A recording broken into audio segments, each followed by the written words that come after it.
السلام علیکم۔ ویڈیو کو مکمل دیکھ کر چینل کو پلیز سبسکرائب ضرور کر دیں۔ لوگوں کو کہتے سنا ہے کہ ہمارا پریشان ہو جانا اس لیے ہوتا ہے کہ ہمارا ایمان کمزور ہے۔ ہم اداس اس لیے ہوتے ہیں کیونکہ ہمارا اللہ پر توکل نہیں ہے۔ ایسا نہیں ہوتا۔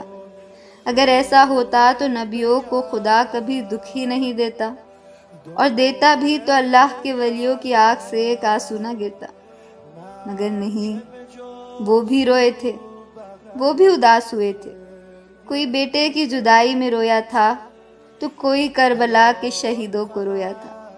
اس کا مطلب یہ نہیں کہ اداس ہو جانا ایمان کی کمزوری ہے، اور یہ امتحان اللہ تعالی ہماری اداسی کا نہیں لیتا بلکہ ہمارے توکل کا لیتا ہے۔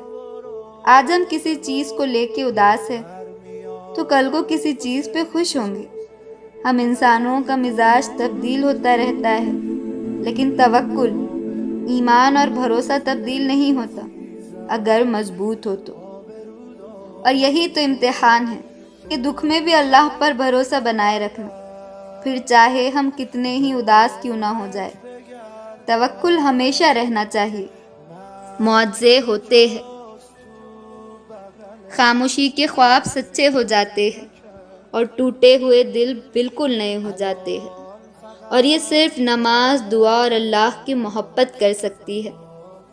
جب کوئی دعا قبول ہونے میں وقت لیتی ہے نا، تو تمہیں لگتا ہے کہ بس اب کہانی ختم ہوگی، اور پھر انسان وہ دعا مانگنا چھوڑ دیتا ہے۔ مگر شاید کہانی تو وہی سے شروع ہوتی ہے، اللہ اور انسان کی کہانی۔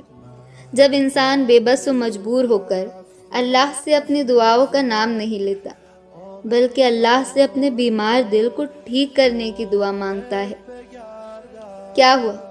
آپ کو لگتا ہے قبولیت نہیں ہو رہی، مسلسل مانگ رہے ہو اور تھکنے لگے ہیں۔ میں بتاؤں، یہ جو آپ دعائیں مسلسل مانگ رہے ہیں نا، آپ قبولیت کے سفر پر ہی ہے۔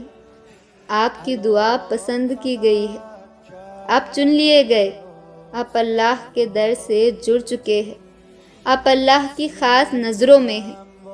مانگنا چھوڑے، مانگنے والے تو اللہ کے محبوب ہیں۔ آپ اللہ کی نظر میں ہیں، آپ قبولیت کے سفر پر ہیں۔